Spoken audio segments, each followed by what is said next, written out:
ወንድም መከታ ነው ሲሉ ሰምቶ የቤዛ ወንድም የሆነ ነገር ማድረግ እንዳለ ገብቶታል።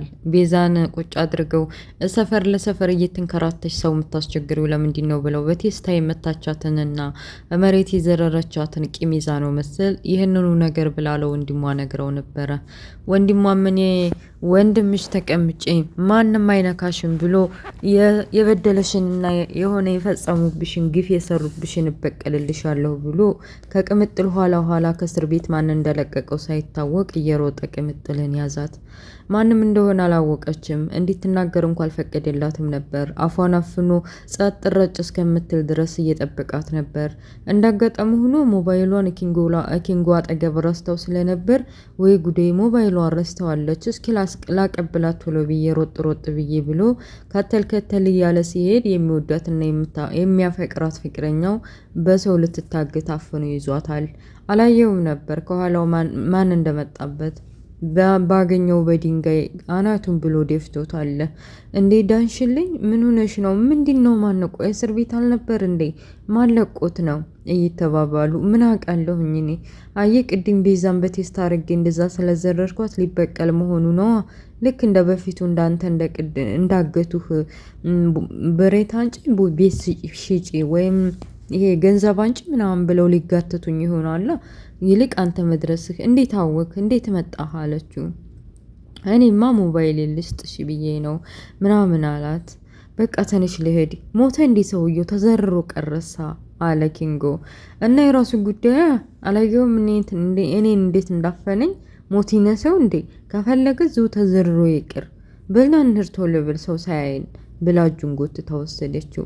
ከጊዜ በኋላ በቃ እቤቱ አድርሷት ከዚህ ቤት በኋላ ሁለተኛ ያለኔ ፍቃድ እንዳትወጪ ብሎ ኪንጎ ቤት አድርሷት ተመለሰ።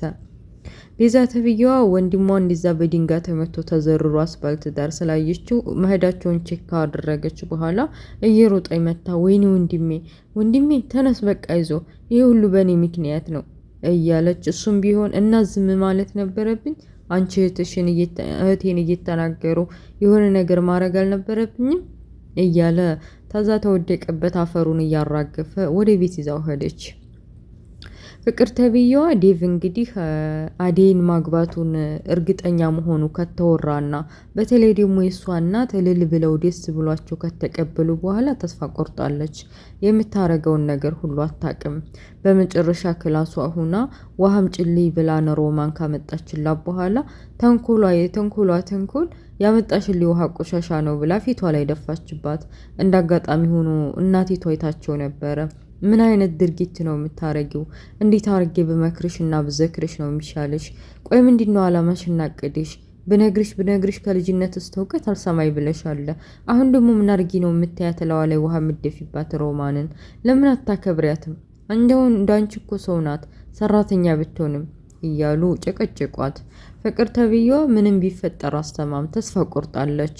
በቃ ዴቭ በእጅ አስገባዋለሁ፣ የራሴ ያረጋዋለሁ፣ ባዲ ይሆናል፣ የልጆች አባቴ ይሆናል ብላስ በረጂሙ ስታልም የነበረው ግን ደግሞ ባጭር ቀርቷል። የእሷ ሳይሳካ አዴ ጥቅልላ ውስጥ ያባታለች። በቃ ተስፋ ቆርጣ እናቷን ብትጠላትም ከቤት ውስጥ ብታባረራትም ለእሷ ግድ አይሰጣትም። እና ውሃም ጭሊ ቢላት የቆሸሸ ውሃ እኮ ነው ያመጣችልኝ እያለች ማስተባበያ መፈለግ ጀመረች። እናትየዋ ይቅርታ አድርጊልኝ አሏት ሮማን። በልጄ ስም ይቅርታ ጠይቅሻለሁ። ምን አባቴ ላርጋት? በቃ አትጣል ነገር ልጄ ናት። በመክራት ብዘክራት ከአዴ ጀምሮ ከድሮ ጀምሮ እንዴት እንደምታሰቃይ እያየሽ ነው። እና ይቅርታ አድርጊልኝ ባክሽን ልጅ ያሏት። ሮማንም ስለተረዳቻቸው ችግር የለውም ምናምን ብለው ወደ ስራዋ ሄደች። በመጨረሻ ኪንጎ አዲስ እንግዲህ ቲክቶክ አሹ ፌመስ ከሆነ በኋላ መቀናቱ ይሁን ምን ይሁን ሳይታወቅ በተለይ ደግሞ ሮማንን አሹ ስለያዘበት በቁጭት እኔ ብቻ ሲንግል ሆኜ ቀረሁ ብሎ ነው መሰለኝ ሩታን በሆነ አጋጣሚ ተዋውቆ ስለ ቲክቶክ ቪዲዮ እንደለመደው ዘመናዊ ዳንስ እየደነሰ ቪዲዮ እየቀረጸችው እየለቀቀችለት ነበር። እና ዛሬም ተገናኝተው ተቀጣጥረው በቃ ደስ በሚል ሁኔታ ቪዲዮአቸውን ሰርተው ከጨረሱ በኋላ ለምን አስሚኝም ብሎ ሙግግ አለባት። ግራ ገባት። ይሄ ሰውዬ ምንድነው የሚጠይቀኝ? አዲስ ሆነባት። አሹ ጋር ስትሆን እኮ ደስ እያላት ዳንስ ምናምን በቃ ሙዚቃ ነበር። ምን አይነቱ ግልፍጥ ነው? ደፋር ትናንትና ጊቶኝ አሁን ዛሬ ላይ ሳሚኝ ብሎ የሚጠይቀኝ በጥፊ ሄድ ያላሰችው ኪንጎ አስበሽዋል? አንቺ ላይ ምን ሆነሽ ነው? ምን አስበሽ ነው በጥፊ የምትመሽኝ? ታውቂያለሽ፣ ብዙ ሴቶች እኮ ናቸው ይሄን ጉንጬ ምናምን ልስሙኝ የሚፈልጉትና የሚጓጉት። ኧረ እባክህ እዛው ይሳሙሃ ታዲያ የሚፈልጉት አላበዛኸውም? እንዲያንተ ቆይ እያለ ኮስተር አለችበት። በኋላ ላይም እሺ በቃ ይቅርታ እኔ ተደብሮሽ እንድስቂ ብዬን ምናምን ብዬ ነው ብሎ ቀልዱን ከነዛባት በኋላ ይዟት ሄዷል። በመሀልም ዴቭን ከመሀል አገኛቸውና ዴቭ ሰላም ነው አማን ነው ከተባባሉ በኋላ የአዴን የሽምግልና እንዴት መድረስ እንዳለባቸው ወደ ገጠር ሄደው የአዴን አባት እንዴት ማሳመን እንዳለባቸው አማከሮት ነበር። እንሂድ ያለንም ተባብለዋል። ያው የአዴ አባት ትንሽ አስቸጋሪ ነው። ብዙ ውጣ ውረዶችን ብዙ ችግሮችን ሊፈጥርብን ይችላል፣ ግን ደግሞ እናሳካዋለን። አንተ በርታ በል እና ያው የኔም የአባቴ የቤተሰቦች የንብረት ጉዳይ ስላላለቀልኝ በዛው ጨርሼ እመጣለሁና እንሄዳለን፣ ችግር የለውም ተባብለዋል። ለሙዬ የባቡሬ ወጣ ወጣ ማለት አላስደሰታትም። በተለይ ደግሞ ኤላ ልቧን ስብርብር አድርጎ ከሄደ በኋላ ለፍቅር ዝግጁ አይደለችም። ደጋግማ አዴ እንዴት እንደምትወዳትና እንደምሳሳላት እንደ እህቷ ስለምታያት ባቡሬን በመልኩ ነው የምታየው። ቆይ ካጠገብሽ ሲሄድና ሌላ ሰው ጋር ሲሆን ምን አይነት ስሜት ይሰማሻል? ታውቂያለሽ፣ አጠገባችን ሆነው የማናስባቸው ሰዎች ይርቁናል ብለን የማናስብ ሰዎች ነገ ጧት የሌላ ሰው ሆነው ስንቆጭ እንኖራለን እና አስቢበት አለቻት። በዛ ላይ አለች አዴ ደግሞ ማነው ለምለም ደግሞ እንዲህ አይነት ነገር አላስብም። ታውቂያለሽ ኤላን ምን ያክል ጥግ ድረስ አምኜው እንደነበር። እኔ ስለ ፍቅር የማስብበት ሰዓት አይደለሁም አሁን። ስለዚህ ይቅርብሽ፣ ይልቅ ያንቺን ሰርግና ያንቺንና የዴቭን ፈጠን እናድርግ። የኔን ታየው እና ባቡሬ ለምትዩ ነገር ጥሩ ወንድሜ ነው። በቃ የሆነ ወንድምነት ቤተሰባዊነት ጎዴሎ ነበረኝ። እሱን ከነናቱ ከነህቱ ከነሱ መጥቶ ቤተሰቦቼ ያላገኘሁትም ሞልቶልኛል። ሌላ ነገር አላስብም። ብቻ የሚያፈቅራት የሚወዳት ካለ ጥሩ ነገር እመኝለታለሁ ብላ ያላትን ነገር አስረዳች። በኋላም ቢሆን አዴ በቃ የትዬን ፊት ማየት እኔ እንዴት ብዬ ነው ማያቸው? ዴፍሮ በቃ እኔ እንደሚያገባ ይነግሯቸዋል። ግን እነሱ ቤት በምሰራበት ሰዓት ቀና ብዬ መናገር የማልችለዋለች። እንዴት ነው የዴቭ ፍቅረኛ የዴቭ ሚስት ተብዬ አሁን ፊታቸው የምቆመው? ለማንኛውም አብረን እንሄዳለን፣ እኔ እፈራለሁ አለቻት። እሺ ደግ ይዤሽ እሄዳለሁ ተባብለው ወደ እናዴ ድሮ የምትሰራበት ቤት ወደ ፍቅር ቤት ለመሄድ ተዘጋጅተዋል። አሹ ግራ ገብቶታል። የሮማን ፍቅር ስለያዘው እንዴት ብሎ እንደሚያስረዳት ሮማንና አሹ ኪንጎ በቃ ማን ነው ዳይመንድ ማለት ነው። በአንዲ ሰፈር ጭቃ እያቦኩ ከልጅነቱ እስተውቀት ስላደጉ ከልጅነቷ ጀምሮ እንደ ወንድም ነው እንጂ የምታየኝ አሁን አፈቅራታለሁ ብል እርግጠኛ ነኝ እዚህ በራፍ ድርሽ አትልም። በቃ እኔ በዚሁ ነው ብቀጥል ይሻለኛል እያለ የተወዛገበ ሩታ ታውቃበታለች። ሩታን ብቻ ሳትሆንም ሮማን ማብቃበታለች። ሮማን ስራዋን መስራት ስላለባት እንደገና ደግሞ ስላሹ ፍቅር ምናምን የሚባለውን ነገር መስማት ስለማልፈልግ ገና ወሬውን ሲጀምርባት ጥላው ትሄዳለች። ይህንን ያወቀችው ሩታ በቃ የሆነ ነገር መፍጠር አለብኝ ብላ ስላሰበች ነው መሰለኝ ሮማን ያለችበት ክላስ ሂዳ ለምንድነው ቆይ ምንድነው አላማሽ? ለምንድነው ያሽውን ፍቅር ለመቀበል ወይም ለመስማት ዝግጁ ያልሆንሽው? እሱ ለመናገር ብዙ ጊዜ እንደሞከረ ታውቂያለሽ፣ ግን ገና ሲጀምርልሽ በቃ ተፈረጥጫለሽ። ምንድነው ነገሩ? አንቺም ተወጃዋለሽ፣ ለምንድነው ፍቅሩን የማትቀበይው አለቻት። እሷም ቢሆን እኔ ከገጠር አካባቢ ስንት ስቃይና መከራዎችን አሳልፌ ነው ጫኜ ስንት መከራ እዛ ባዶ ቤት አጉሮ ስንት ስቃይ አሳልፎብኛል። እኔ አሁን ላይ የሚያስፈልገኝ ስራና ስራ ተለውጬ ትልቅ ደረጃ መድረስ ነው። ፍቅር የሚባለውን ነገር ገና የቤት ሰራተኛ ሆኜ ፍቅር የሚባለው ቦታ ገብቼ የሆነ የማይረባ ህይወት እንዲኖረኝ አልፈልግም። አላማዬ ስራ ብቻ ነው። የኖርኩበት ኑሮ ከባድ ነበር። ስለዚህ አሁን ላይ እንደዛ ነገር ማሰብ አልፈልግም። በዛ ላይ ደግሞ እኔ አሁን የቤት ሰራተኛ ነኝ። ፍቅር ምናምን የሚባለውን ነገር ስጫወት ስራዬስ ቢበላሽብኝ አለቻት። አይ ችግር የለውም በምክክር ነው የሚሆነው። እሱማ ልክ ነሽ። ማስቀደም የሚገባሽን ነገር ታስቀድሚያለሽ። ግን ደግሞ ከሚሰቃይ ቢያንስ እንኳን እሺ ብለሽ ተቀበዩ አለቻት። አስብበታለሁ ተባብሎ ተለያዩ። ቅምጥል ወንድሟ ዳይመንድ በመንገድ ላይ እያገኛት እቤት ውስጥ ለምንድን ነው እንደዚህ ታጉረሽ ሰላም ያልሽው? ለምንድን ነው እንደዚህ ወጣ ወጣ ማትይው አላት። አረ ቅድም የሆንኩትን አልሰማሁ ወንድሜ።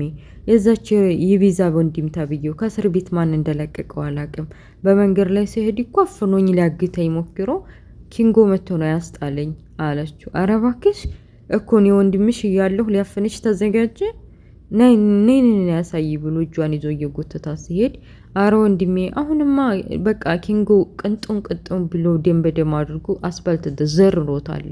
እሰይ የኔ ወንድም እያለች ወንድም መከታ መሆኑን ምን ያክል ደስታ እንደሚሰጥ እቅፍ አድርጋ እንትን አለችው። እኔ ወንድምሽ እያለሁኝማ የአባቴ ስጦታ እኮ ነሽ፣ የአባዬ አደራ ነሽ። እሺ እስኪ አባቱ ምን አባቱ እንደሚያመጣ አየዋለሁኝ እያለ ልጁንም የቤዛን ወንድም አግኝቶ ሁለተኛ እህቱ አጠገብ እንዳይቀርብ እዚህ ሰፈር ድርሽ እንዳይል አስጠንቅቆ ለቆታል። ፍቅር ተብዬው አሁን ቤዛ ተብዬዋ ዛሬም ነገን ጠንስሳለች። በመሀል ወሬ መሀል ዳይመንድ እና ኪንጎ ከተገናኙ በኋላ ምንድነው አንተ ቅድም ልታደርሳት አልነበር? እንዲያውም በቶሎፍ መጣዝ አለው ዳይመንድ። ምን እባክህ ቅድም የዛች ቤዛ ወንድም እኮ ከእስር ቤት ማን እንደለቀቀው አላቅም። ቅምጥልን እኮ አፍኖ ሊወስድ ለትንሽ አዳንኳት ብሎ ሁኔታውን ነገር አጫወተው። ደግሞ ቅምጥል የወንድሜን ፍቅረኛ የወንድሜ ሚስት ማን ነው የሚያፍነው? በልና ቤቷን እንሄድና ጉዷን እናውጣ። ከእስር ቤት ተለቀቀ ትናንትና እኛን ስንት ሲበድለን ኑሮ ብሎ ሳት ለብሶ ጎርሶ ወደ እነ ቤዛ ቤት ዳይመንድ ሲሄዱ ቤዛ ተብዬዋ ብቻ ናት። ወንድሟ የለም ሞቶ ነበረ። ወይት አባሽ ነው ወንድምሽ? ናውጣ በይው። የት ተደብቆ ነው እንደዚህ? ጭራሽ በቀደም የበደለው እና ያሰቃየና እነሰና ድጋሚ ቅምጥልን ለማፈን ትዘጋጃለሽ? ቆይ እናንተ መቼ ነው የምትሻሻሉት? እያለ ልኳን ነግሯት ከዚህ በኋላ የማይመለስ ከሆነ ይዋጣልናል ብለው ዝተው ከቤቷ ወጡ። ለሙና ዴ ተያይዘው ከፍቅር እናት ቤት ሄደዋል። አሹንና ሮማን ደጃፍ ላይ በፈገግታ ሰላም ካሉ በኋላ ወደ ሳሎን ሲያመሩ የፍቅርን እናት እትዬን አገኟቸው። ሰላም ካሉ በኋላ የፍቅር እናት በሰላም በፍቅር ተቀብለው ነይ እዚህ ቁጭ በያዴ ነይ ቶሎ ለሙዬ ምንድነው ሰሞኑ የጠፋችሁት?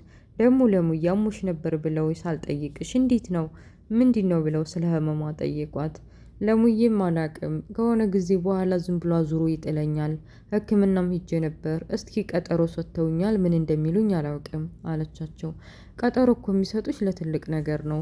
ህመሙ ትልቅ ይሆን እንዴ? እኔ ልጅ ብቻ ችላ አትበይው፣ ቶሎ ታከሚው እና ደግሞ የሆነ የሚያስቸግርሽ ነገር ካለ እኛ ከጎንሽ ነን፣ አይዞሽ፣ ብቸኝነት እንዳይሰማሽ አሏት።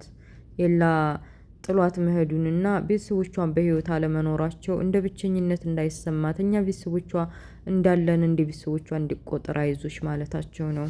በዛ ላይ ስለ ፍቅራችሁ እያሉ ዴቭም ካጠገባቸው ቁጭ ብሎ ስለ ዴቭና ስለ አዴት አወሩ። አዎ ይቅርታ እትዬ ስላልነገርኩት ይቅርታ፣ ስለማከብረውት ነው እንደ ቤተሰቤ ስለማየውት ማለት ያው ቆይተናል እኔና እሱ እንደምንዋደድ እንደምንፋቀር ግን ደግሞ እንዴት ብዬ ነው የምነግረውት? እንደ እናቴ ነው የምቆጥረውት። ለእናቴ ደፍሬ እንዴት ፍቅር ይዞኛል ብዬ እናገራለሁ ብለው ነው አለች አዴ እየተቅለሰለሰች። አረ ይገባኛል፣ ችግር የለውም። ዋናው ነገር እናንተ መዋደዳችሁና መፋለጋችሁ ነው። ደስ ብሎኛል። ደግሞ አንቺን የሚያክል ሴት አግኝቶ ነው ማንኛውም ወንድ እኮ ይመኝሻል እና ደስ ብሎኛል። ለማንኛውም በሁሉም ነገር ላይ ከጎናችሁ ነኝ ብለው አበረታቷቸው።